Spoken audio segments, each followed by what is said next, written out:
Hello guys, welcome back to my channel Chandu Nayak vlogs. ఇప్పుడే నా duty అయితే అయిపోయింది. ఫ్రెండ్స్తో అందరం కలిసి క్రికెట్ మ్యాచ్ ఆడడానికి అయితే వెళ్ళిపోతున్నాం. జీవితంలో ఎన్నో ఆలోచనలు, ఎన్నో బాధలు, ఎన్నో టెన్షన్లు, ప్రతి సమస్యకి ఒక సొల్యూషన్ ఉంటుందని తెలిసి కూడా ఎక్కువగా ఆలోచిస్తాం.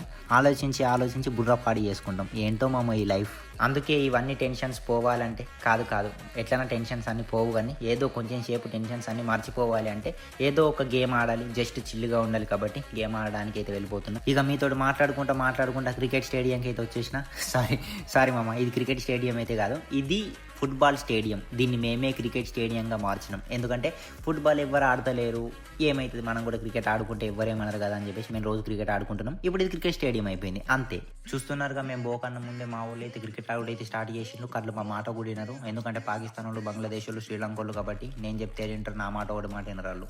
ఇక మా వాళ్ళు క్రికెట్ ఆడుడు అయితే స్టార్ట్ చేసేసిండ్రు. మ్యాచ్ అయితే స్టార్ట్ అయిపోయింది. టాస్ మేమే గెలిచినాం. మేము బ్యాటింగ్ తీసుకున్నాం. మా టీంలో ఇండియా, పాకిస్తాన్ అండ్ బంగ్లాదేశ్, శ్రీలంక 4 టీంలు అయితే ఉంటాయి. 4 టీంలు అంటే సారీ 2 టీంలు ఉంటాయి. కాకపోతే 4 దేశాలలో ఆడుకుంటాం. కలిసిమెలిసి ఉంటాం. అప్పుడప్పుడు తిట్టుకుంటాం, కొట్టుకుంటాం. కానీ మనం బయట దేశం మంచి పని చేస్తున్నాం కాబట్టి కొంచెం అందరితో కలిసిమెలిసి ఉండాలి అంతే. ఇంత పోరిగా క్రికెట్ మ్యాచ్ జరగంగా ఇలాంటి టైంలో మా సడసత ఏంటంటే ఇప్పుడే ఆనబడుతున్నది. ఆనబడ్డా సరే మామ తగ్గేదే లేదన్నట్టు ఆనలు కూడా ఆడుతున్నారు. ఎందుకంటే మాది ఫస్ట్ బ్యాటింగ్ కాబట్టి మా బ్యాటింగ్ అయితే కంప్లీట్ చేసేయాలి. కాబట్టి నెక్స్ట్ బ్యాటింగ్ వాళ్ళకి కూడా ఆనబడుతుంది. ఆ కళ్ళు కూడా పొట్టు తడిచిపోతారు. అయినా సరే ఇట్లా క్రికెట్ ఆడతారు. ఎందుకంటే క్రికెట్ అంటే వీళ్ళకి పిచ్చి కాదు, ప్రాణం కాదు, సచ్చేంత ప్రాణం అంతే. దాన్ని మనమైతే ఆపలేం. ఇక క్రికెట్ మ్యాచ్ మేమైతే గెలిచినాం. ఆనబడ్డది కానీ అయినా సరే మేము గెలిచినామని ఎట్లా తెలుస్తుంది అంటే కప్ అయితే మా దగ్గర లేదు, చూపెట్టలేను. జస్ట్ మాటలలో అయితే చెప్తాం. మేము ఫస్ట్ గెలిచినాం, సెకండ్ వాళ్ళు గెలిచిండ్రు అంతే.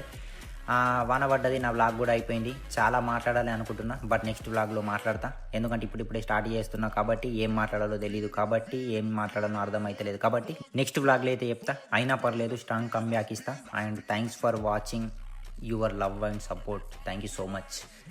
అట్లనే నా వ్లాగ్స్ మీకు నచ్చితే మన ఛానల్ని సబ్స్క్రైబ్ చేయండి. ఈ వీడియోకి ఒక లైక్ చేయండి, ఒకళ్ళకైతే షేర్ చేయండి. ఎందుకంటే నా వీడియో వేరేలోకి షేర్ చేస్తే నేను ఇలాంటి వీడియో చాలా వేయడానికి ఇంకా ఉత్సాహంగా ఉంటుంది. మీరు నన్ను మోటివేట్ చేసిన వాళ్ళు అవుతారు.